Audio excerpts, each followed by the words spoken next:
Warm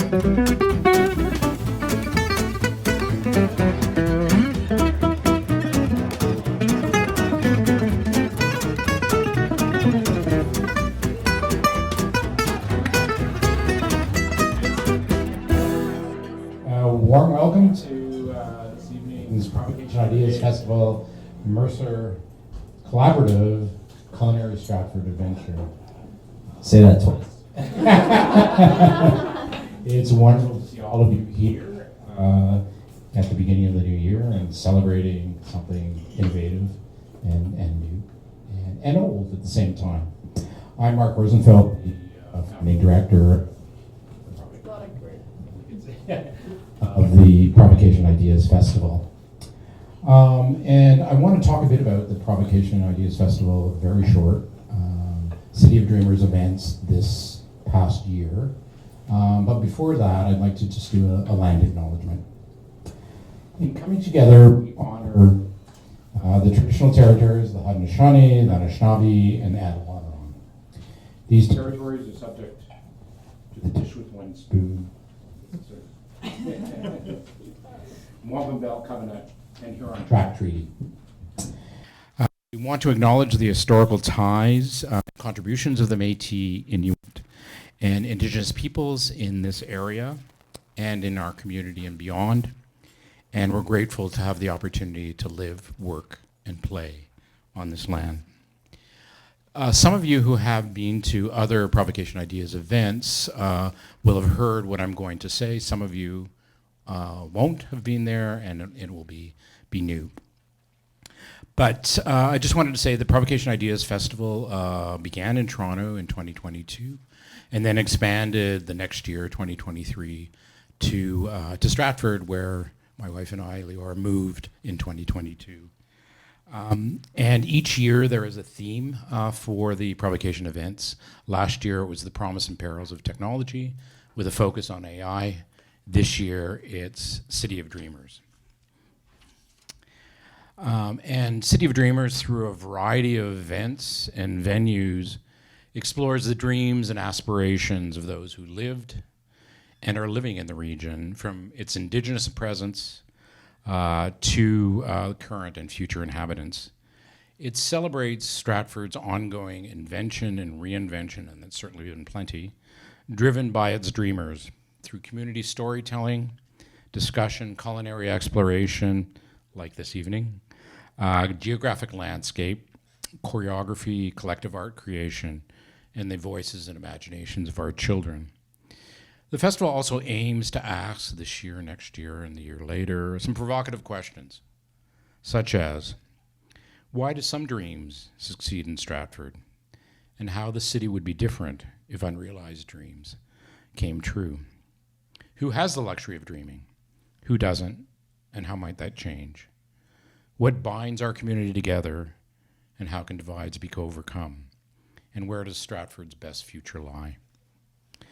Tonight is the last City of Dreamers event for the 24-25 season. And these past few months, for those that haven't been to some of the events or not to all the events, has embraced Neural Ballet Redux, which was a live ballet and AI-generated imagery in partnership with Gallery Stratford.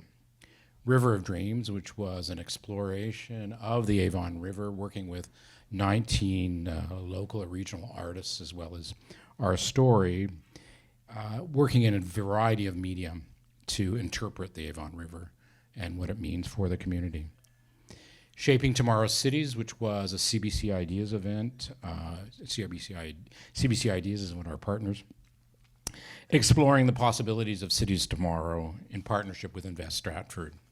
We also had a community-based discussion at the Stratford Public Library called Reimagining Stratford, Designing the Future City, with a number of innovative urban planners. Storied Stratford was an evening of readings and performances from short stories, vignettes, poems, historical accounts related to Stratford by local actors, authors, poets, playwrights, and musicians. And ending with tonight's event, Culinary Stratford, an exploration of Stratford's culinary reinvention and a culinary sweep through the past, present, and future, with speakers who have played a key role in that transformation. So this is going to be an evening filled with insight, exceptional cuisine, and unforgettable moments. I should also mention that we are recording the event, and the video will be put on the Provocation website and other locations. So over to you, Ryan, to take us on our culinary adventure. Thanks, Mark.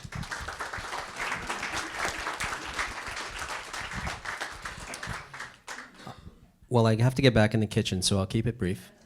Thank you for coming. When Mark came to us, Shelley Windsor and myself, about taking part in this, the past, present, future idea kind of resonated with us. And it was something, we're not going to our archaic in past. We are going about 35 to 40 years into the past, starting kind of with the advent of the chef school and the Prune restaurant, which we are sitting in kind of now. It is still the building that it was. The name is constantly a little bit in flux these days. So it was inspiring to think about the people that are involved in that. So I'd like to thank in advance the speakers who've agreed to take part in the conversation. They all bring unique perspective to the topics, and especially like to thank and then introduce Meg Wesley, who will come and moderate for us this evening. We're going to make sure you're well fed. Don't worry about that. There'll be, while this first panel happens, there'll be some bread, some lovely Downey Street sourdough coming to the table. There it is now. Look at that. Thanks, Jillian. She makes me look good all the time. It's meant to be an informal night, fun. The food will be plentiful. If you have allergies or dietary issues, please bring them up to your server sooner than later. We are it's essentially a catering space, so we don't have the resources of our full restaurant, but we have made plans for kind of the major dietary issues. So please let us know. And without further ado then, I will ask Meg to come up and get us started in conversation.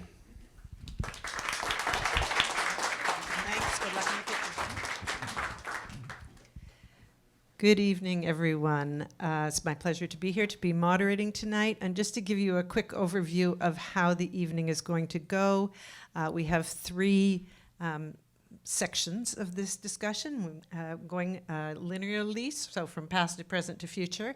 And what I'll be doing is, with each section, I will introduce the panelists, presenters.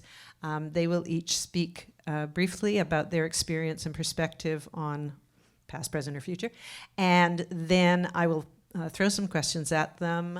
We will pause to have some food. We will move on and repeat as necessary. The final section around the future, we don't have a specific panel for, so all the panelists will be happy to answer questions, at first from me, but then that will be your opportunity to ask questions of anyone about anything.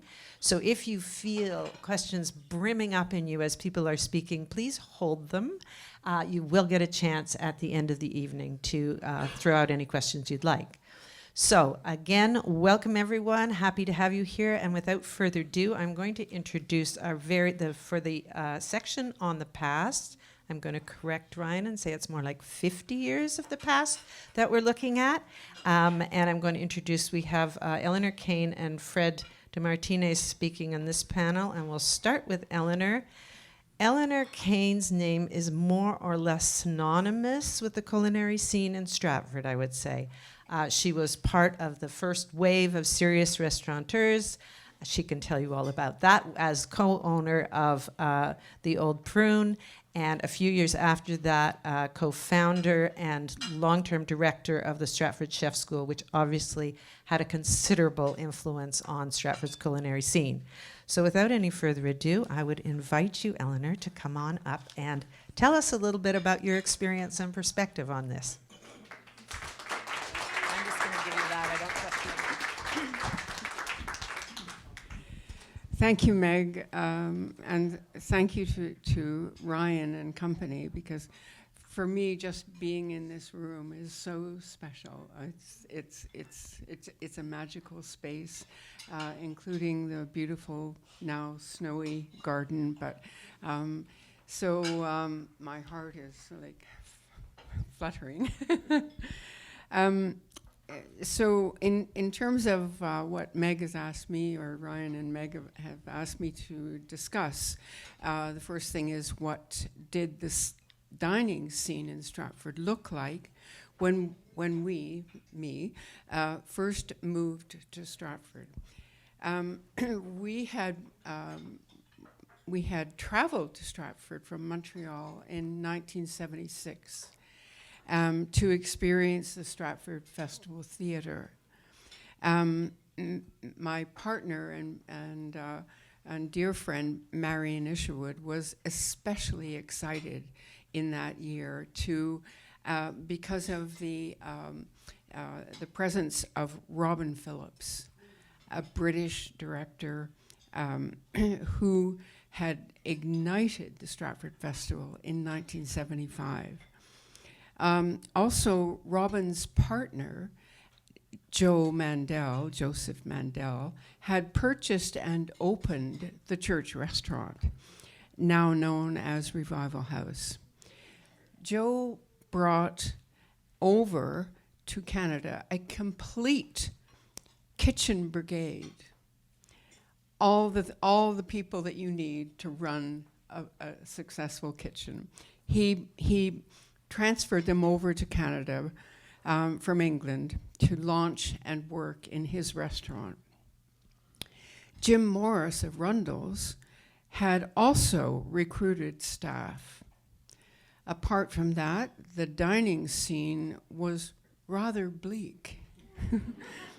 That said, several of the B&Bs provided delicious offerings to their guests and helped to nourish them and entice them and continue to support Stratford.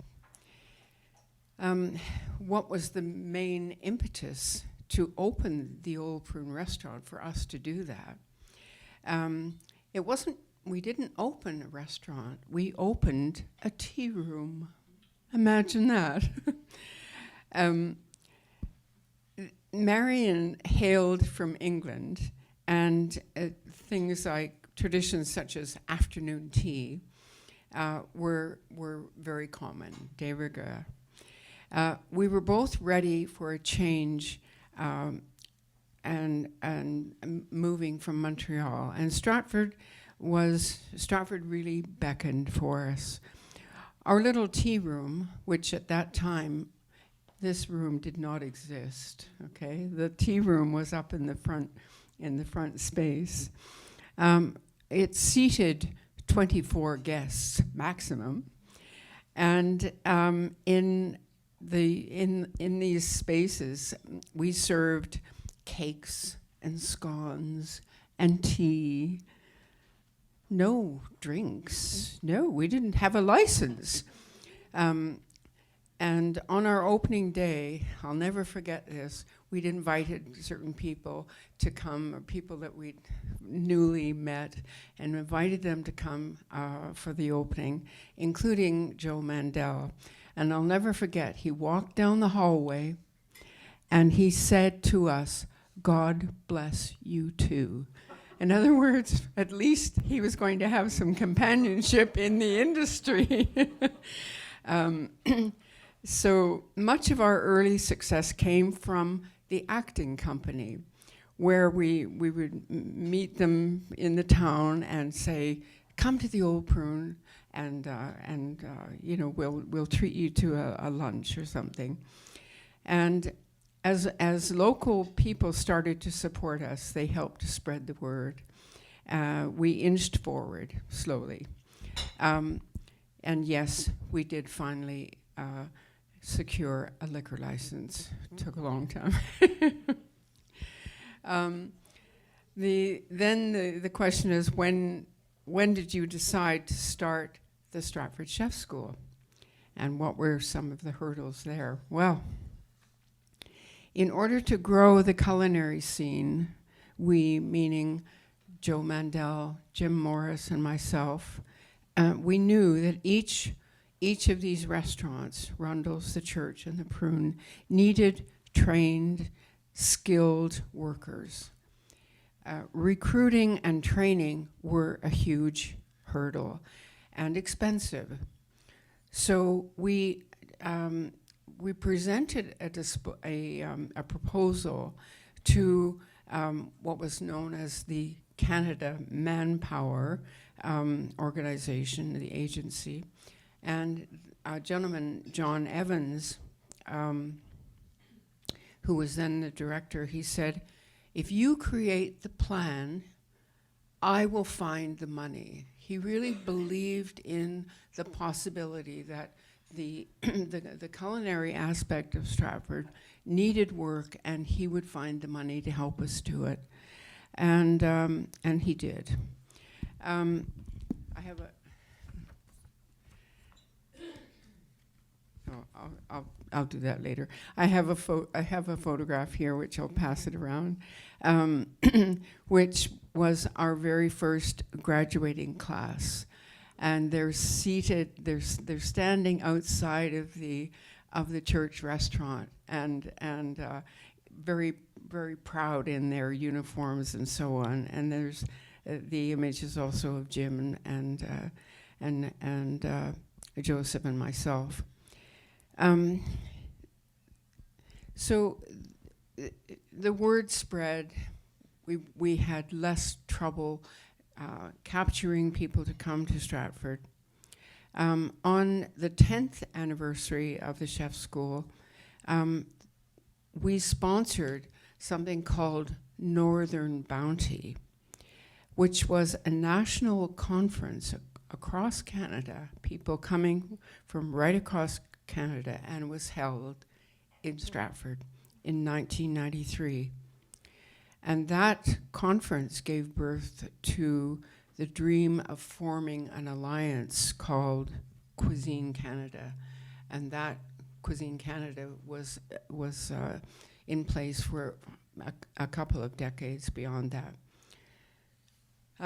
So really, I don't have anything more to say other than it's been a wonderful journey, and I'm so proud that Stratford still presents high quality culinary opportunities for their guests and so on. Thank you.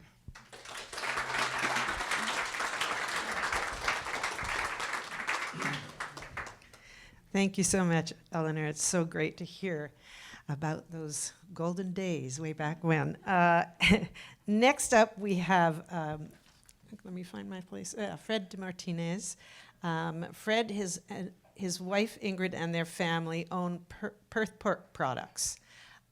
They have been longtime leaders in the production and sale of premium pork products to restaurants across the province. And Fred has been involved in the local and heritage food movements for his entire career and supplied some of the province's best chefs. So please welcome Fred.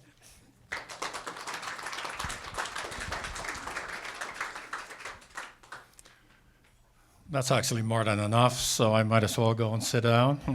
I want to do this fairly quick because I got a few things that I would like to say. I'm here with my wife, Ingrid. We got married in '78. We came over to Canada from the Netherlands in 1979. And we had saved up just enough money that we could put a down payment on a farm, and so we started farming. Ingrid worked as a secretary at a packing plant in Holland, and I was educated as a swine specialist in Holland, working over there. So we were all set to start a pork operation. And that worked well. A little frustrating because I found out that packing plants are not really in the business to keep farmers in business. And we wouldn't always get the price that we really needed to keep supplying them with pigs. Now, the only way that you can get around it is by doing your own marketing. And so in '92, we bought our first wild boar. And what intrigued me with the wild boar was the fact that there was absolutely no marketing in place whatsoever in the province of Ontario. So we had to do that ourselves, and that really got me going. So in '95, we started with the first ones, and then slowly got into the pork as well. And at that time, there was a chef here who worked at the Westover Inn. His name is Michael Hoy. And Michael really helped us out a lot. Because when you get started as a pig farmer, you're not educated into the field. You don't know what the cutout percentages are. You need to know all these things. So he bought a pig from me, cut it all up, weighed everything, and came up with all the different weights of the different cuts from the whole carcass. With that information, I could go home and put together a price list. That's what you need if you want to do your own marketing. You can't just go run into town and say, hey, my name is Fred and I've got the best pork in the world. Everybody can do that, but you got to prove it.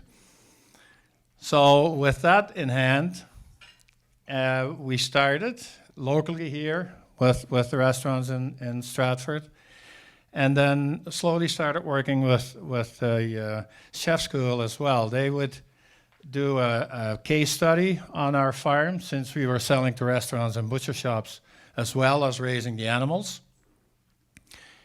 And so I would meet about a half a dozen of the students. And sometimes she would come in and do a presentation for the whole class, and it went on for years.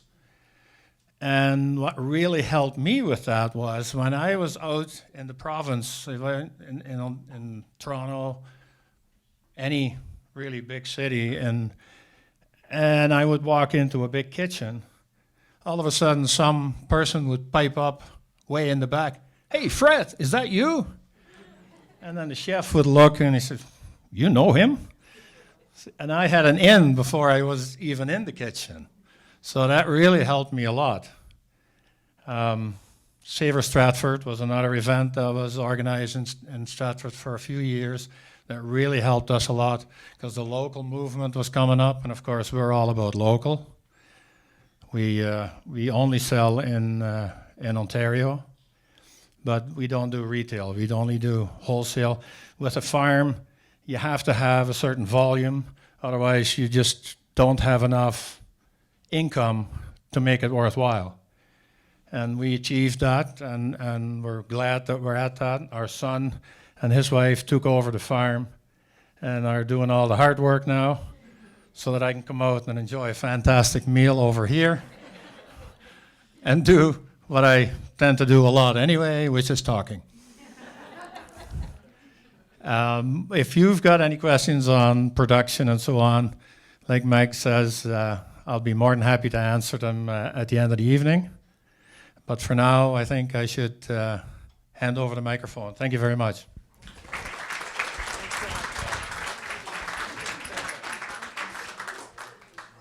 Thank you so much, Fred. I think it's really interesting to get these different perspectives. I mean, obviously we have a major restaurateur and head of a chef school, but we also have, people who supply the materials are really critical to the success of a culinary scene generally. So I'm not sure where we are up there, Ryan. Okay, I'm just going to throw one general question at them, and that you can start serving. Okay, so I'll pass the microphone to either of you who would like to answer this. I'm just wondering whether you can reflect on any kind of trends that you saw over those some odd 50 years in people's taste in food, what kind of things restaurants are ordering more or less of from you, the nature of the clientele that you have. Either of you care to, and I'll just pass the microphone to you because this is getting up and down is ridiculous. Eleanor. I don't know that there's anything specific, but what we found, having come from Montreal to Stratford, was that we were able to inject much more of French cuisine, for example, which wasn't exactly the Stratford scene at the time. And so that's something that I found really influenced, many restaurants to pick up that knowledge and train their staff to present a more broad, interesting, further out kind of cuisine. Yeah. Any comments from you, Fred? Anything that you noticed? Yeah, here we go. You were almost expecting that, weren't you? What I found, and I still find over the years, is that chefs are always looking for something new. And that is sometimes a challenge because, you can come up with different cuts, but then they want a different animal. And it's something that they haven't heard of before. And the question might come up, but we don't have any wild boar anymore. The government made it illegal, so we can't raise them anymore. But seeing it coming, if I get a chance, I'll explain it later. But we got into something else because you have to have something to draw a chef's attention. And that's not by coming in and say, okay, I got nice pork chops. That's not doing it. So when I seen this coming, we started with mangalitsas. Most people don't know what mangalitsas are, but they're an old Hungarian breed going back to 1830. And it's at that point, the Serbian prince gave a curly pig to Franz Joseph, the Archduke of Hungary at the time, and he bred them together. He crossbred them. And that's when the Mangalitsa was born. They're very fatty. They got 3 inches of back fat all the way around them. They've got lots of hair on them, but it's the best pork you will ever have. So I got the chef's attentions again. Okay, thank you so much. I think it really is important, the relationship between the producers, and we're going to hear from more producers as we go on today. But it's a really, I wouldn't say codependent, sounds quite negative, but they're very tied in closely, and both each influence the other. And all of the stories that I have heard, it's certainly true that chefs are influenced by what producers bring to them, and producers are influenced by what the chefs wants, as Fred has just told us. So I think it's a really interesting feature of how the whole culinary scene got underway. But at this point, we're going to pause and have some food. So thank you. Thanks very much, Eleanor and Fred. Sorry.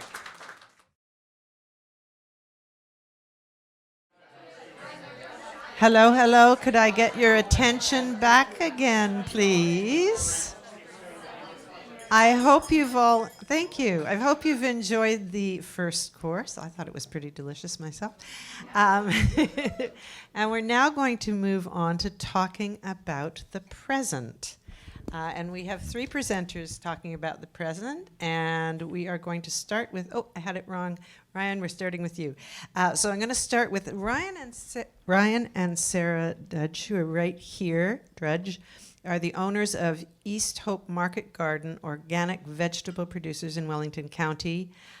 They have come to the area from Norfolk County, I gather fairly recently, right? And brought with them their commitment to producing high-quality food in a beautiful setting. And so I believe that Ryan is now going to say a few words about that.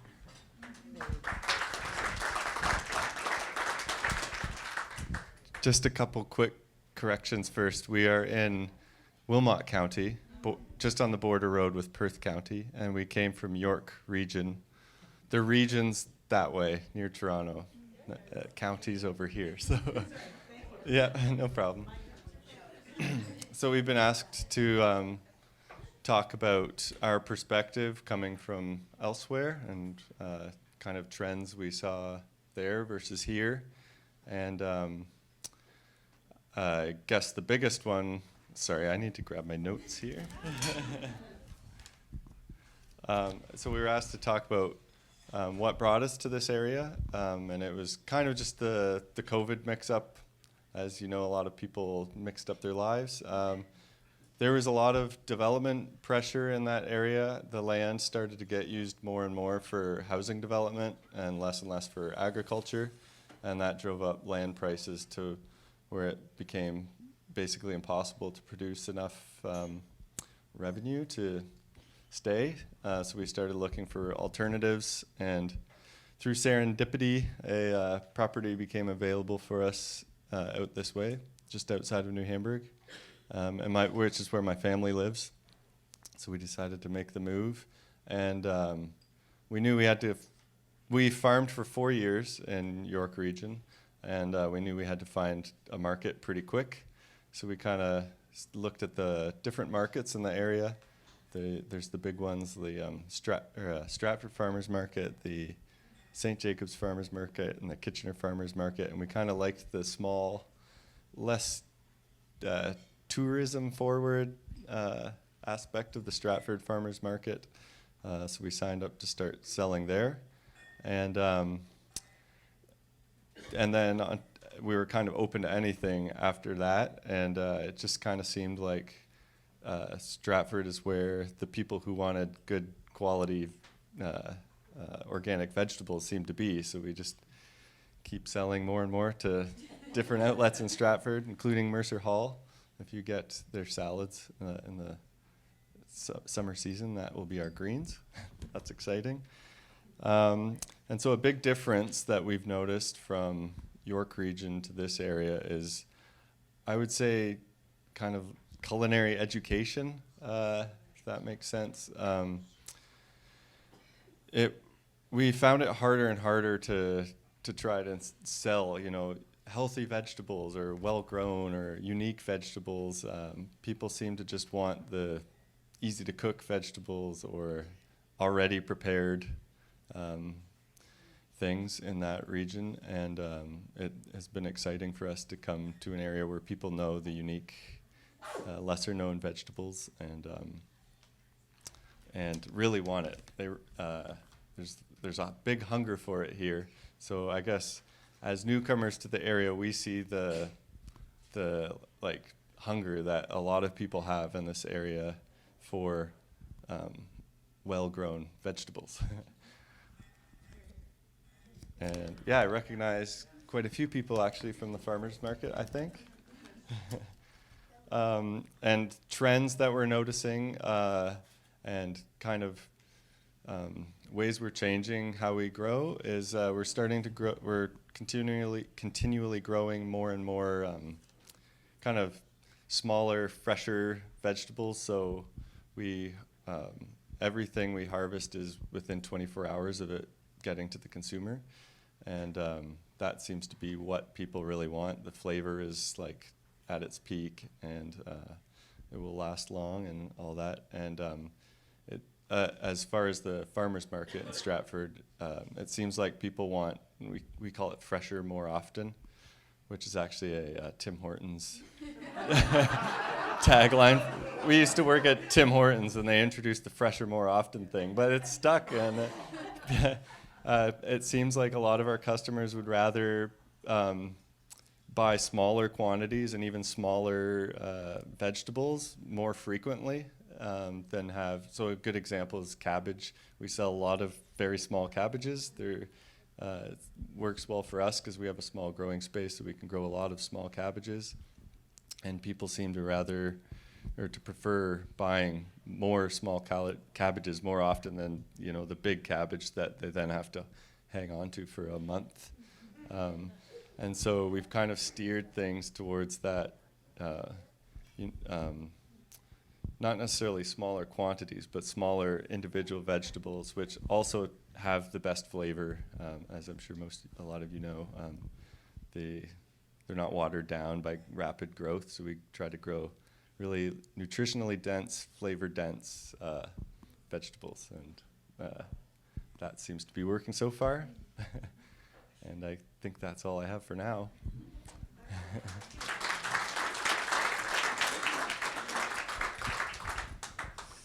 Thank you so much. I'm trying to imagine all these smaller, fresher vegetables and what they are exactly. We'll get you on that later. Thank you. Okay, next we're going to hear from, oh dear, here we go, from Zach. I know that. Okay, Zach Gribble is the Executive Director of Destination Stratford and Festival Director of Lights on Stratford. He leads a dedicated team to celebrate and share Stratford with the world, and focuses on regenerative tourism to improve the quality of life for the community by virtue of the visitor economy. Zach is passionate about developing partnerships and collaborations that build better places and communities through intentionally designing joy, beauty, and meaning. Well, that sounds pretty darn fantastic. Okay, Zach, over to you. Thank you very much. I am feeling like the odd person out in terms of the culinary arts, although I will say I've lived in Stratford twice, and in between I moved to BC and did inadvertently start a 120 seat fine dining restaurant, but really it was just to start a jazz club, which was what I was interested in, and got a crash course in what it means to own a restaurant and a working kitchen in a hurry. So I was given a few questions to prompt this discussion. What are the reasons that Destination Stratford has identified Stratford's culinary scene as an area of focus? Well, I know we're talking about the present, but in 2019, I didn't have any gray hair, and then the pandemic set, and I took on the current role at Destination Stratford. If we can cast our minds back just a short period of time ago, 5 years, the sky was really falling, and Stratford wasn't. It wasn't a sure thing that Stratford was going to come out of this okay. There was a lot of unknowns with that crisis. And throughout those years, when I developed all my gray hair, culinary was a constant thread. And we saw periods of time when no indoor dining was allowed or it was severely limited. And in my mind anyways, the importance of culinary in Stratford as it relates both to our local residents, but in my work life to visitation and tourism, those are inextricably linked together. And the importance of culinary was really laid bare during the pandemic. And that led to a few innovations. This community was incredible coming together during that time. We worked collaboratively on the Alfresco program to try to provide outdoor dining during those periods of time when people couldn't go into restaurants. The creativity and the energy that the culinary sector has in this community is really second to none from my perspective. In terms of how has the strategy around promoting this scene evolved in recent years? So it's not a dining experience, but our office does run culinary trails, and that's been quite fascinating. When I came into the position, I thought, don't know how I feel about these. And sales have doubled over the last 5 years. And people are coming from all over specifically to go on culinary trails like the Chocolate Trail and things like that. And it very much is around food production and the experience and the reputation that Stratford has as a culinary destination. So that was really eye-opening. The other big change in strategy compared to, say, 10 years ago is that we really work a lot with influencers. Things like food and the dining experience are inherently shareable. And the world has moved online a lot, whether you love or hate social media, and I have a love-hate relationship with it. The influencer marketing strategy has been really, really influential. I know there's two influences there in terms of how we promote Stratford, and that's really successful. Where Stratford's, I think, is really unique is our position as sort of a small rural city, but we are 3 hours away from over 14 million residents, which is a lot of destinations would kill for that in terms of a short haul audience to come here. So if we can have unique experiences. And in the case of Stratford, what really separates us is the marriage of arts and food, culinary culture. So that combination is extremely powerful. A big change for us as well is our focus on the winter months. And that was kind of an observation during the pandemic that we have a lot of eggs in a 4-month summer basket, and as tasty as those omelets are, it is really important. And in fact, I would argue essential to make sure that there's year-round visitation and demand, which then supports culinary sector properly. Supports workforce, allows people to live and work here year-round in the culinary arts and in tourism positions. So that's been a huge focus with things like Lights on Stratford.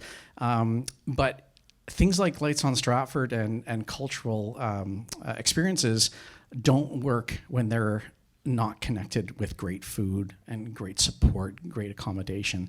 And culinary is certainly one of the driving forces. It's probably the story that's told most often through our office and with influencers. And Stratford is really unique that way. Eva and I were talking a little bit, and one other thing I'll mention, which I usually don't say out loud a lot, and it's being filmed, so this is great, is that Stratford is an authentic city. It has many different industries. It's not only tourism, and it's important to get that balance right. If things are overly driven by tourism, you experience like $22 coffees and things like that, and you lose authenticity. So Stratford is a really neat marriage between manufacturing, fabrication, tourism, arts and culture, and that balance really needs to be sort of jealously guarded and really promoted. And I think that's the authenticity why people come to Stratford, and then they come for life. And with that, I'll pass it back.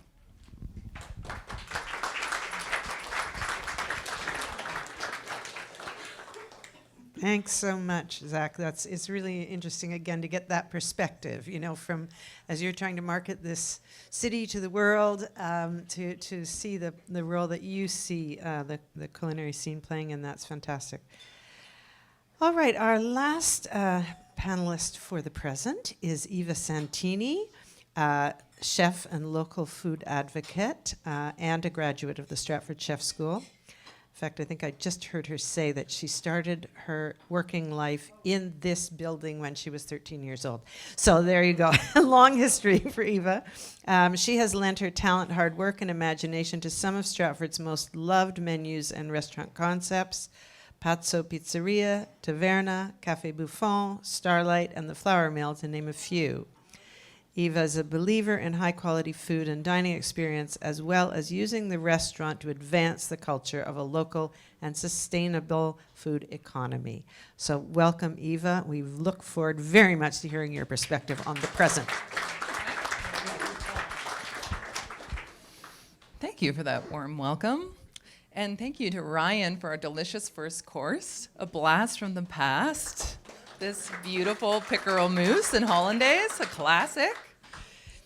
I want to touch on something Zach said. He said he felt like an outlier, and I want to say, as someone who has been in this industry for a while and seen the reliance we have on the Stratford Festival, what Destination Stratford has done and is currently doing to inoculate Stratford with a second season is remarkable. What Lights On has done is changing the scene of Stratford, and that's affecting what we can do as chefs and restaurateurs and farmers in the what we used to call the off season, but is the winter season.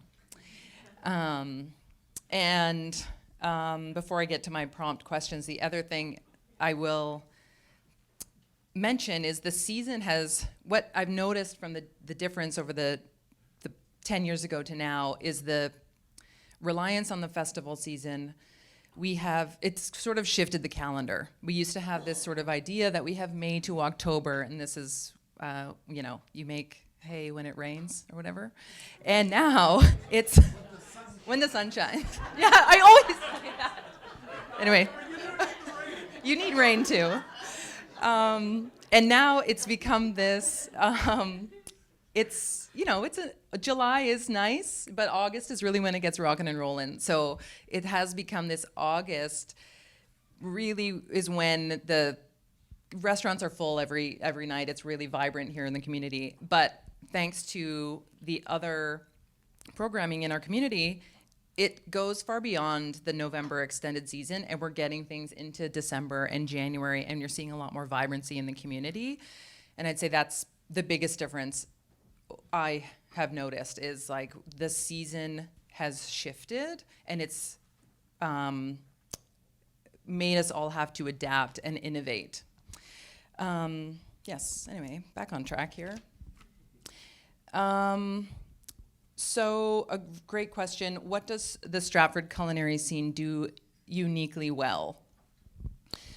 And I misread this, and I thought it was uniquely and well, those are different things. So I would say uniquely, Stratford manages to adapt to a massive influx of tourists and a huge decline after Christmas. And that creates its own sort of challenges. It also creates a roster of cooking professionals who can create magic in a way that you can't see anywhere else. To be able to cook for a full dining room in 90 minutes and everyone's happy and out and at the curtain on time is a skill that you can recognize when you have apprentices that are not from a theater town. So I'd say that is a unique characteristic of what we have to offer. Many of the restaurants have, they're using local products, and they're, historically you've been very good at telling the story of those products. And I find if you're a visitor to Stratford or you're going out to local restaurants, this story is kind of unifying, because everyone has it's not the same story, but we're all sort of we're all in it telling our local story. So it sort of brings us together. What else is unique? It's absurdly challenging. And what I think that does, the challenges of having a peak season and a slower season, is that, unfortunately, not everyone is up to the task. So the people who are left in the spring or in the fall and they say, you know what, yes, I do want to do this one more time, are the people who have a lot of gusto and a lot of passion and a lot of drive.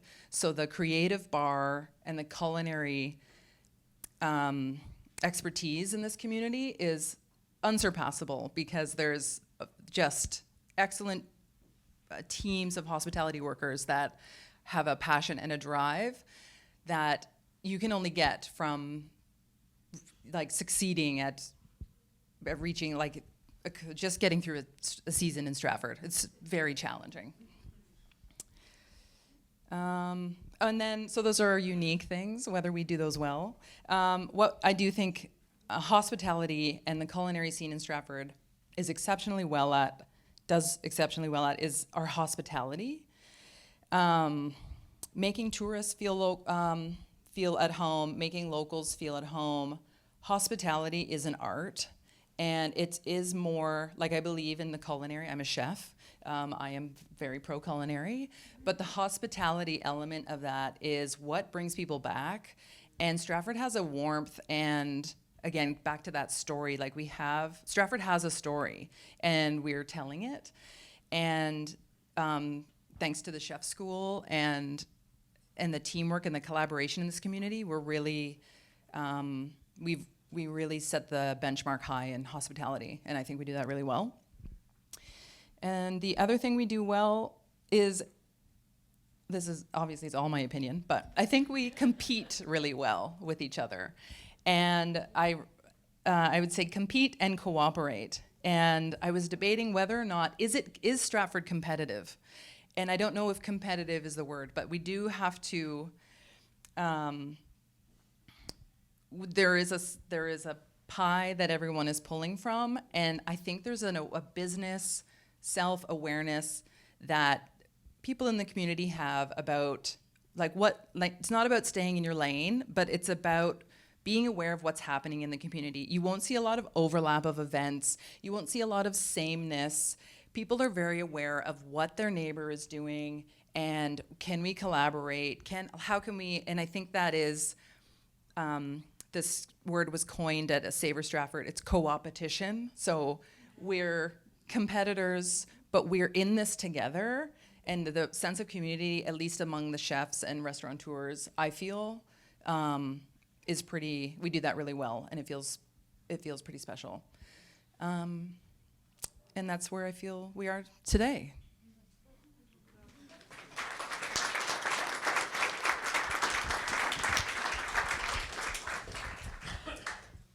That was an excellent overview, Eva, and really so interesting to get your personal insights into exactly where we are now. I think I'm trying to see if the kitchen wants to serve. The kitchen wants to serve.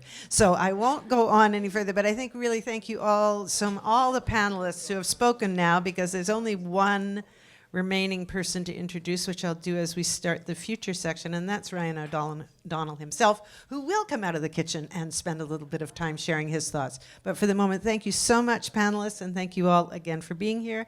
Let's enjoy a little bit of pork, I believe.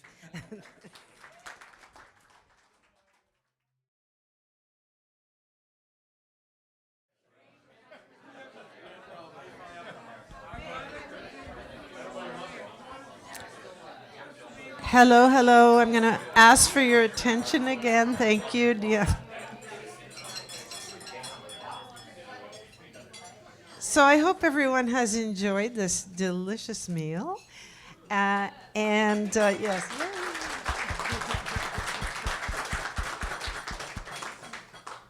And at this point, we're going to move into the speculative part of the evening where we talk about the future of Stratford's culinary scene. And before I start addressing questions generally to all of our panelists, I need to introduce the person who hasn't been properly introduced, which is Ryan O'Donnell, who's the GM and owner of Mercer Kitchen and Beer Hall and Hotel. That's a big mouthful. He is another graduate and former instructor at the Stratford Chef School and has worked and staged in restaurants around the world. In his work here in Stratford with Mercer and Windsor Hospitality, Ryan strives to create businesses where guests, employees, and suppliers can find a rewarding experience of Stratford and its exciting culinary scene. So, glad to have you on the panel now, Ryan.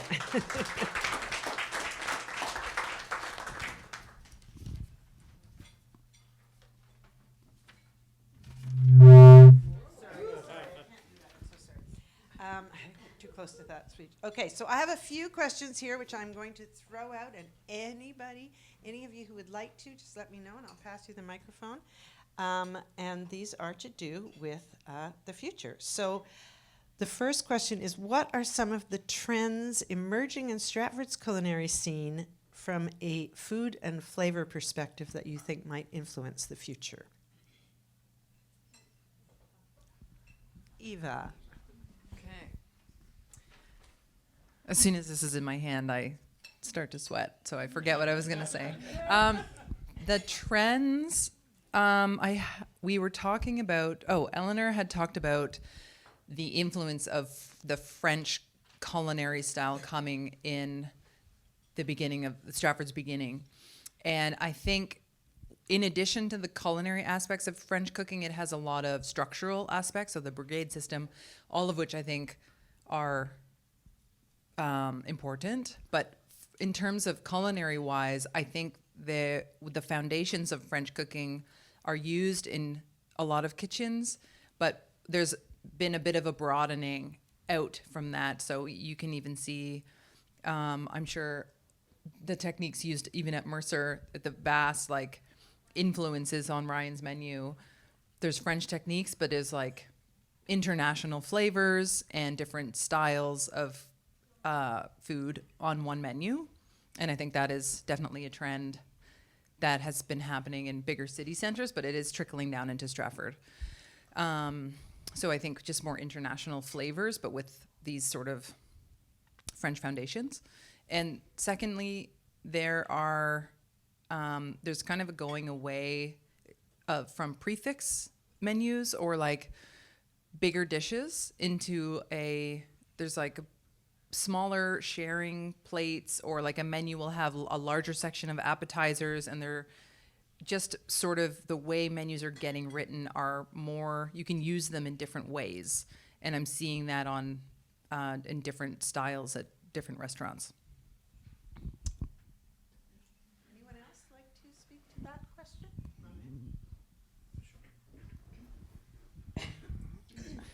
Hello. So as much as everything old is new again, so we did a little research because I'm not solely responsible for tonight's dinner. The executive chef at Mercer Hall, his name is Max Holbrook. Many of you would know him. He's been a fixture in Stratford, many restaurants, including his own through the years. He's very talented. We're lucky to have him on our team. He was a big part of this menu, and we did a lot of research, especially on this thinking about the future course. So this is a mango lassi tiramisu with the mango ginger compote. So Max was having an existential crisis. How do you imagine the future? As soon as you imagine it, it's the present. We can't make a future dessert. So we went back and forth for several weeks on this, no kidding. But what I came to realize is that it is cyclical. So Max has been in this game in Stratford a lot longer than I have. And the Asian flavors, especially Japanese influence that we use at Mercer Hall, that's stuff that he was doing 20 years before that at Globe or at Manrui restaurants that he owned in the past. So these things come and they go and they fade, and they, we get a new Italian restaurant and it's eclipsed by an older style Italian restaurant, then a newer style Italian restaurant. So things come and go. So it is difficult to say what the trends are. I think currently where we are on that sine wave is, as Leva's saying, smaller plates, more options, more all-day menus, less dinner-only restaurants. People realizing that to make revenue, you need to be open. People are going 7 days a week rather than 5. There are certain challenges with that as far as staffing goes, but there's also advantages to that as far as just keeping the wheels turning. It's a lot harder to shut down for 2 days and then restart versus just to keep rolling 7 days a week, on and on and on. Well, they have different challenges. I don't know which one's harder, to be honest.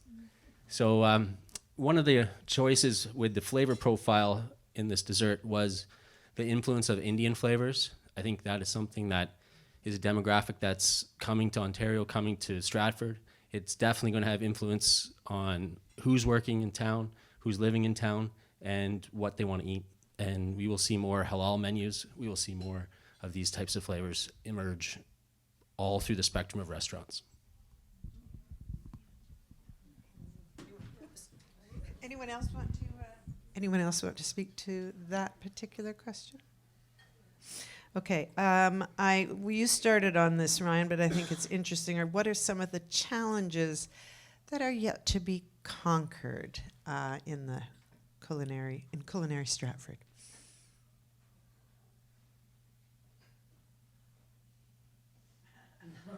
Or maybe it's not. I wrote the questions, so I have a bit of an idea. They were kind of leading some of the answers. Thinking that staffing was the number one challenge. The chef school is still very alive and well and still pumping out wonderful culinary talent. The challenge is they move back to Toronto, or they move back to Waterloo, or they move to Windsor because that's where their families are. And it's difficult to live in Stratford if you don't have a foot in the door. There's not a lot of rental property. There's not a lot of starter homes available. So that is the number one challenge facing restaurants in the city is staff. And that's why Eleanor started a chef school. That worked then. It's still working in a way now, but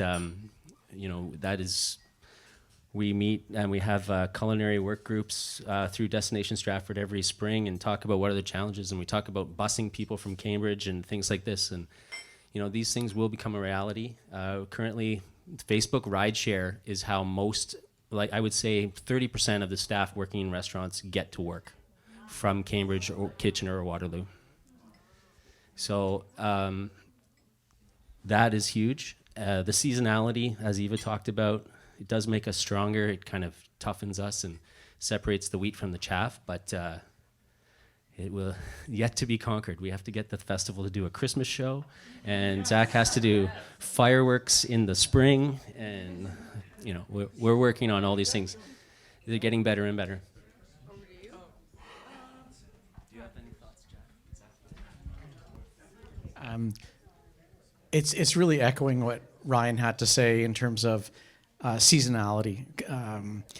I think if there's robust demand throughout the year, that there might be less separating wheat from chaff, perhaps. So that might be a downside. But I think having a viable economy, a robust economy year-round for the culinary sector is really important. And as I mentioned earlier, we've got the population around us. I think there's a lot of history and entitlement around a 3 or 4 month season, and a lot of businesses built around that. Personally, I think that's sort of fundamentally flawed, that we do have the opportunity for a 12-month season here. And it's a matter of reaching a critical mass where we get those stories out and we have enough going on, and it's tricky to transition to that. But I do think that the demand exists, and that Stratford is really well positioned geographically from the talent that's resides here in the city. We also, from a lot of different industries, not just culinary, accommodation and retail, we're almost approaching a Banff scenario where if you're going to open a tourism business, you also need to open a hostel, to house people, and so the workforce is a humongous pressure, but I think those two things are linked. If you can have year-round demand and pay living wages and have people that can afford to be here throughout the year, then we will see a bit of a blossoming and more opportunity. Thanks, Zach. This is a question that I find particularly interesting. It might have something to do with my gray hair. For decades, the aging demographic of the Stratford visitor has been pointed to as a challenge to the culinary scene. Do you think there is validity to this point, and what are your thoughts on the future guests and participants in Stratford's culinary world? Eva. I think that Stratford is built on the festival season, and it's a big part of how we operate. But there is larger and larger and larger amounts every year of people coming to Stratford just for food and restaurants. And I think it's our hospitality. I think it's the caliber of restaurants we have, the proximity, the accommodations. So I think there's a shift of the dependency on the theater, whatever is happening with the Stratford Festival is one thing, but I think there's other things happening outside that are going to influence and change the sort of landscape of tourism. And I think we're seeing that people are coming for all different kinds of reasons now. So Lights on Stratford being one of them, and the culinary scene on its own. Just to expand on that, when you actually look at the data, there are over 1 million people that come here as visitors in the year, and so obviously that extends past the theater crowd. And I can't tell you how many times we come across a young demographic that is here specifically. A recent one I'll relate to you. It was a couple from the beaches in Toronto, and they said, it's like there, but better food and less crime, and we love it, and it's all walkable. And so there is a lot of people that are coming from, within that 3-hour radius that really feel that Stratford has something special and unique. And I think we do, and I think we don't celebrate that enough. So we're sort of trained to think in terms of we're a summer destination that has arts and culture and a great culinary scene. And the reality is that we're a year-round destination with just incredible culinary experiential events that happen throughout the year. So from my perspective, there's a huge opportunity, and part of it is a chicken and egg story where we need to celebrate that, and we need to have enough demand so that it makes financial sense for accommodators and restaurants to be really active year round. And that's a hard transition to sort of work through when you've got 7 decades based on a summer kind of tourism season. Again, writing the questions. I used to believe that the demographic was aging out, and I firmly don't anymore. That's I think the numbers prove it. Our revenues are growing, not shrinking. We are seeing different guests all times of the year, and we are seeing increased amount of people living in Stratford. Stratford itself is growing, and it's growing with people that eat out and want to be here, want to be taking part in the culture. You are all obviously evidence of that. So talking about tourists is probably annoying to you. You don't drive downtown in the summer, things like that. But I think that argument is a little bit put to bed, and Zach probably has cell phone data to back it up. So, I think the future is bright. The silver lining, another silver lining, there were a few of the pandemic, was that when the festival was not operating, we saw hundreds, thousands of people down by the Avon River, bringing families, kids from toddlers to teenagers, just flocking to Stratford because it is a great place, and they remember that and they come back, and the often you talk to them and they're in the restaurant having a great meal, and then you're like, what show are you going to today? They're like, oh, there's a festival in the city? I had no idea. I've had that conversation. I cannot tell you how many times I've had that conversation. And it was shocking the first 10 times, and now it's just part of the landscape. So that's very exciting for the future. Yeah, that's fantastic. Great news. I think at this point it would be appropriate to open the questioning to anybody here who has any questions about anything anyone's talked about or anything else, really. And you can ask it to the whole panel. You can ask it to individuals. Any questions? So I know we talked a little bit about the Japanese scene, but I'm just wondering in terms of other cultures, if there is something along the way. So, having lived in Cairo and Montreal and Toronto, I see a lot of international cuisine, and I know it can be done. And I know that a lot of the restaurants that I love have a little bit of a flavor, but there's just not one that's specializing in the international scene. I'm just wondering if there's anyone out there who feels the same way. Any takers on this one? It kind of comes back to the cycles, you might remember when there was no Thai food in Stratford, and then suddenly the next year there were 3 Thai restaurants. So, that's kind of seems to be this groupthink that happens in the business community, and, I think ethnic menus in general, or international cuisines in general, in a big city you can have a shawarma place, or we have 2 good shawarma places in town. That's at a certain price point. It's seen as quick service restaurant. That's how they operate. That's how it's used. For it to kind of move into the downtown core and open up a 100-seat restaurant is the next step, obviously. But that's just going to, it's going to get churned through the cycle. Sushi, we have the busiest sushi restaurant in town is a convenience store. There's all these weird little things about it. The only good one. I'm not going to say that out loud on the camera. I actually can't be. I'm not a good judge. But I think if you're patient, you'll see all of these things materialize, and whether or not they're the main focus of a cuisine, I think, or of a restaurant concept, I think you'll certainly get influences, and you already do see influences in different menus on different days.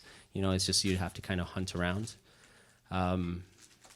Curry Zone, I don't know if you've been, but it's quite an interesting restaurant. It has, it's where Noodle Zone was, and before that where AO Pasta was.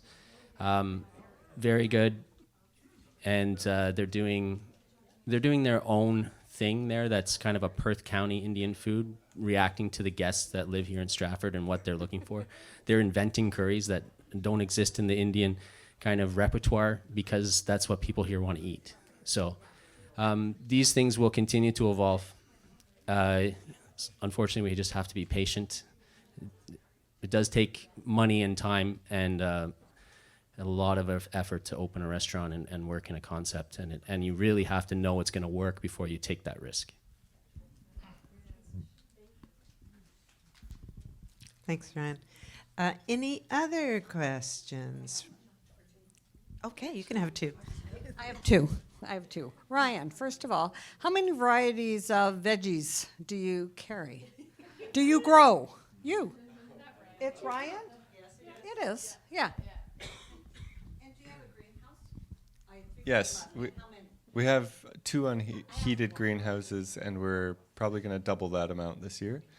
And we just finished our crop plan for 2025, so I know that we're growing 72 varieties of vegetables for this upcoming year.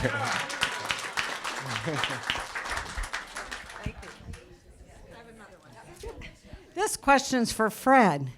This is from years ago. Lynn Crawford visited your farm. Tell me the experience you had with Lynn. Here you go, Fred. Okay, let's get comfortable. In one word, it was awesome. It Unbelievable. We had so much fun.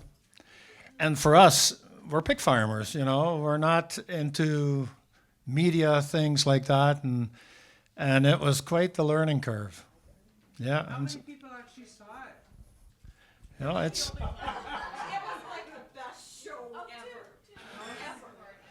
yeah, it gave them the funding for the next season. Yeah, but it was fun.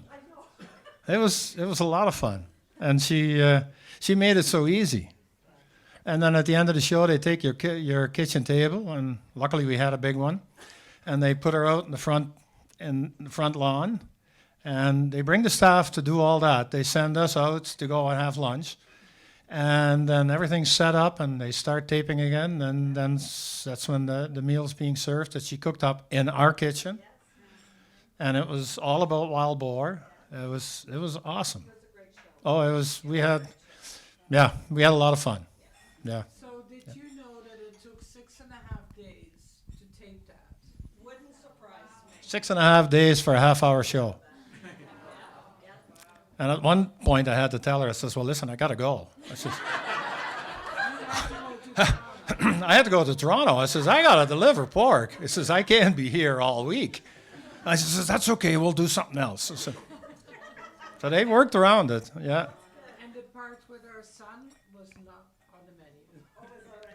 Oh, yeah. Oh, the producers come up to me and they said, we always have her do a dirty job on all of those. And if I could find something for her to do, a dirty job. I says, anything? I says, you're on a pig farm. I says, yeah, anything. I said, okay. So I'm not going to tell you what, but I'll have a dirty job for her. So we had at that point, a smaller trailer for our pigs, and there was straw in there. So I took a pail of liquid manure out of the barn and carried it in there and kind of spread it all around. And of course, it's open at the top, so I put a tarp over top, closed it all in. And it was warm. And it was warm, so we let it sit there for a day. And here comes Lynn. So we quickly yanked the tarp off. She didn't see that. And she had to go in and pressure wash the trailer. Oh, the poor thing comes running out of there, and she literally threw up on the lawn, and that was not practiced. Oh, it was. I couldn't stand it in there. But the producers loved it. I do have some CDs, yeah. Okay, yeah, no problem. Yeah. Then the producer asked us if our son would be willing to go into the trailer and whether he would be willing to take his shirt off. Well, young, well-built, and he's farm boy, he's well-muscled, and so he did. We were surprised because he's kind of shy. He's not looking for attention, but he did. And Lynn, quite the trooper. She worked through it. And if anybody gets an opportunity to work with her, I recommend it. Yeah.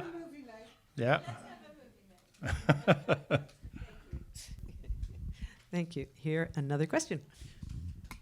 I have another couple of questions for Fred. So you sell to all the best restaurants in Toronto, but I'm just wondering, how much further do you go? Are you still driving into Toronto to sell? And what has been the impact? You said that you were looking for new breeds. Is that also because you're no longer able to have wild boar on your farm, which was great for me because I used to bring all my walnuts for your wild boar. And now that's no longer possible. I'll start with the first one so I won't forget. We go as far as Ottawa. I've got a distributor in Ottawa who gets it with herb transport once a week, and then he looks after all of that over there. Ourselves, we do the GTA, up to Barrie, up to Niagara Falls. that part of the province, and we deliver that ourselves. We've got 2 drivers, 3 trucks. I don't drive the delivery trucks anymore. I do go from time to time to Toronto. I love to visit with my customers because we build a relationship, and that's what I enjoy. So I like to go as many times as I possibly can. Okay, what was next? The impact of no longer being able to have wild boar. Oh, the wild boar. Yeah, we had the wild boar. They're very strong in their jaws. They can actually crack a black walnut. Pigs cannot. They're just not strong enough. We've tried, but the wild boar could. So we started collecting and have people bring out walnuts to the farm instead of bringing them to a landfill, and then we would feed them to the wild boar. And well, pumpkins in the fall, but that we still do because pigs can eat them. But the walnuts is a different thing. Unfortunately, we can't do it anymore. But right now, we still have it on the website. You can check Perth Pork tomorrow if you want to, and there is a little dot on there that you can press, and then you can hear the wild boar cracking those nuts. It's a real hollow sound because they open up their mouth all the way, have it in the back, in between their molars, and they go. If you listen to that, you're thinking about your dentist because it's horrible. The new breeds? Well, when I found out that the wild boar was going to be on the way out, the government decided that they had to do something about the wild pigs that were coming in from Manitoba and Quebec, so they told all the wild boar farmers in Ontario to stop farming. Well, we were not the cause of the problem, so nothing has changed except you can't get any wild boar from Ontario anymore. But for us, it wasn't a huge part of our business, but you need to have something to keep chefs' attention and to get their attention. So when you talk to somebody and say, hey, I've got mangalitsa, they say, manga what? I says, it's mangalitsa. So what's that? I says, well, that's an old Hungarian breed. And then you get to talk to them and you got their full attention. And this breed is quite different. Fatty, but very, very tasty. So I would say if you get a chance, try it.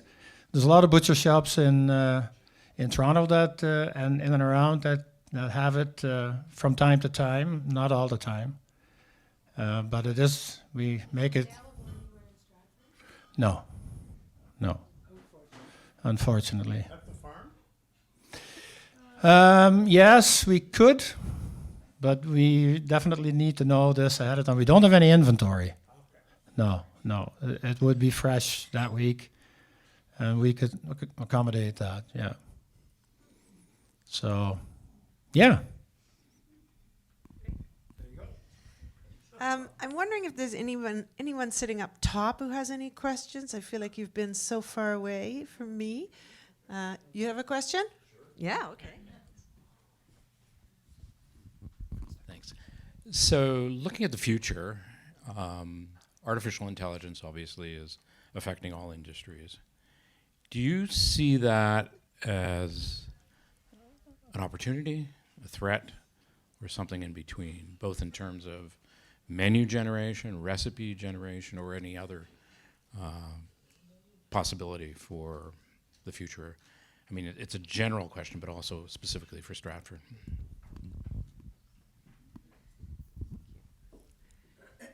Anyone want to take this one? Yeah.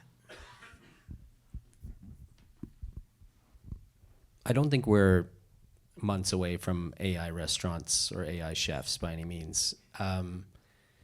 It's a big question, obviously, AI and how it's going to impact our world.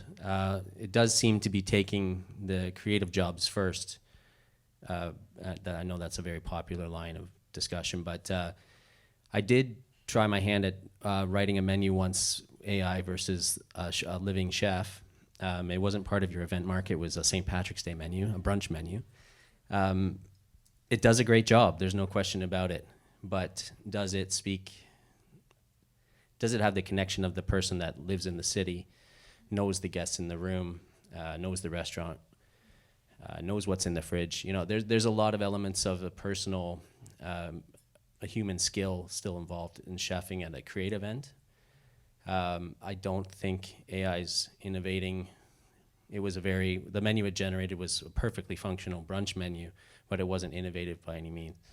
So I haven't fired the chefs because we still need people to do the things. I've been to the restaurant show year after year and seen the robot staff of the future. It's definitely not there yet. Would we hire the robot staff of the future or invest in that? You know, it feels very gimmicky at this point. It, again, doesn't replace the hospitality, the human connection, and the warmth that you get when you're in a good restaurant. It's kind of cute to have a robot wheel your sushi over to the table. The cooking side, I've seen the robot cooking machines that are available for purchase. Like I could buy one, it wouldn't be inexpensive, and it also wouldn't be very good, you know, and it still takes somebody there manning it, working it. You know, you look at where automation has come into our culture as a labor force in general. You know, has it taken jobs in a factory producing automobiles? Absolutely. But are there still thousands of people employed in those places? Absolutely. You know, it doesn't replace it. If anything, it streamlines or makes things more consistent, which we do love consistency in a restaurant, and training is where we spend a lot of time to try to achieve that. But I don't think anytime soon we're going to have cooks, chefs of any caliber replaced by AI or robots in any effective way. Or should we, really? Thanks, Ryan. I'm going to say, could we have one more question before we try to wrap this lovely evening up? Anyone else?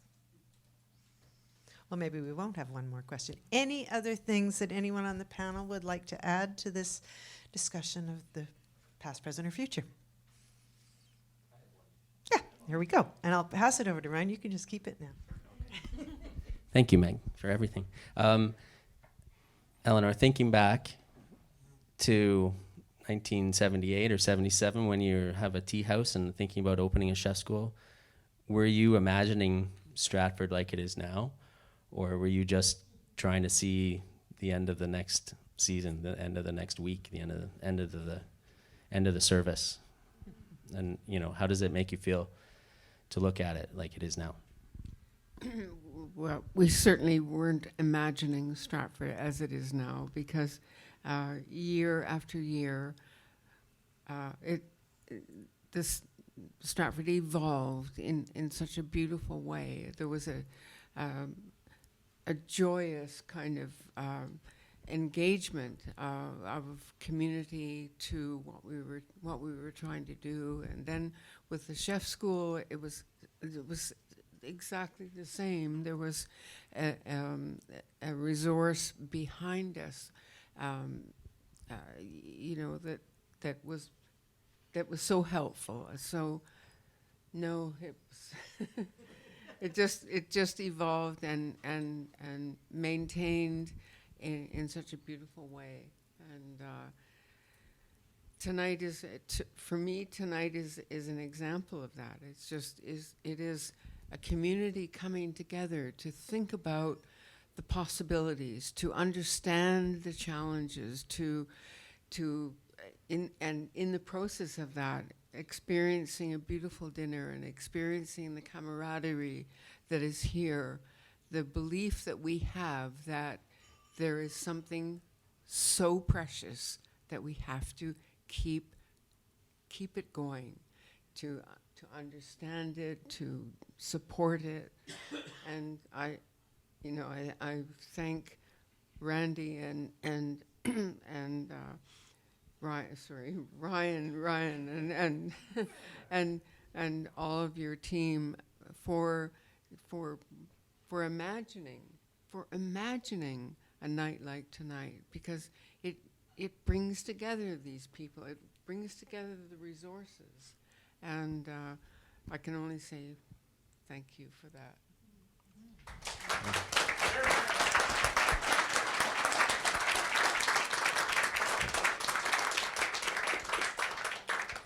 Well, we have to thank you, Eleanor, and we have to thank Jim Morris. And it is what it is because of your. Even I think next time someone asks you that question, just say, "Yeah, I saw the whole time." Mark, would you like to say anything to wrap us up?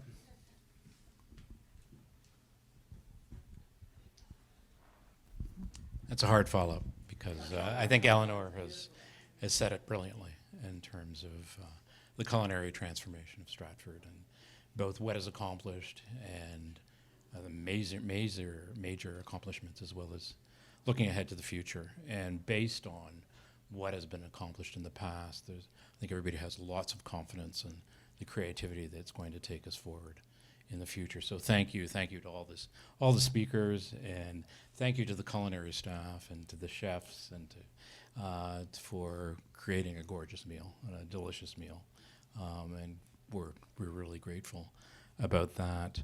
I want to extend my thanks to Ryan. When both Ryan and myself and Shelley talked initially about the idea of Culinary Stratford, Ryan and Shelley were able to take it to where we are now, and this is the result of your creativity in creating this event, and to Shelley as well, who has always been ever since we came to Stratford, the Provocation Ideas Festival has been a wonderful supporter of the event itself. I just wanted to thank you all for coming and celebrating and enjoying Culinary Stratford and its reinventions. I just wanted to say this evening for us, and the festival wouldn't be possible without all the people that have and organizations that have supported us as we came to Stratford, embraced the idea, and we're very generous, both financially and encouragement with their support. It's been really rewarding for me. I just want to name some because just to recognize them. Of course, Destination Stratford and Zach. Zach and I have had many conversations about what we could do and how we can basically embellish or investigate or expand the ideas. And Zach has been, through his knowledge and his vision, has been wonderful in taking us further. There's a number of other organizations that have provided us with support, and I'll list them here. The BMI Group, Cynthia Hastings and Thomas Edge, Fanfare Books, Fisher Media, the Future Cities Institute at the University of Waterloo, Gallery Stratford, Home and Company, Hunter Steel, Invest Stratford, Lorena McKenna, Marsha Matsui and Roger Cotton, Mercer, of course, Our Story, Rayo Thompson Candies, and there you can see the candies, and hopefully you'll take them home. That's part of their donation to the festival. Royal LePage, Hiller Royalty, Springworks Stratford, the Stratford and District Chamber of Commerce, the Stratford Public Library, and the Town Crier Marketing. We always depend on financial support, so if anybody's ever interested, we're looking ahead now to 2025 and 2026 as part of our Cities of Dreamers programming, and we have a whole series of events that we'll be developing over this year and next we've had a good basis for the events we've had this year and to extend them further. I also want to take my time to thank a number of people in this room, like Andy Foster, who's been amazing. All the graphics, including here, you've seen the videos, the posters, Andy has developed and has really taken it away, both this year and last year as well. I want to thank Andre Deplante, who is filming the event, and that will be available on our website, and then hopefully we'll give it to Ryan, and he can do with it as he wants as well. I also, when we thought of what we were going to do with the Provocation Festival this year and the next few years, we had a blue skying event, and I want to thank Ron Dodson, Don Shipley, Andy as well, and Katie Meekat for their ideas about what we should do in the city of Stratford for programming. And last but not least, I want to thank Leora Risson, my wife, for all her support. So thank you all, and we hope to see you at the Cities of Dreamers events this fall and winter and in 2026. So over to you, Ryan, if you have any final thank yous. I'd just like to thank this table of panelists. I appreciate, with very little prompting, and I just asked and you said yes, so thank you so much. You kind of didn't know what you're getting yourselves into, and I appreciate your courage and your professionalism and the ideas that you brought. I'd like to thank everybody for coming. We hope to have you back in this building again soon. We will look for some social media around its new name again, and its new function, that it's not disappearing from the culinary scene. So watch for that. And otherwise, I like you to thank your service team on the way out. They are a great reason hospitality exists in town. They work very hard for us all the time. And please drive safely. Have a great night.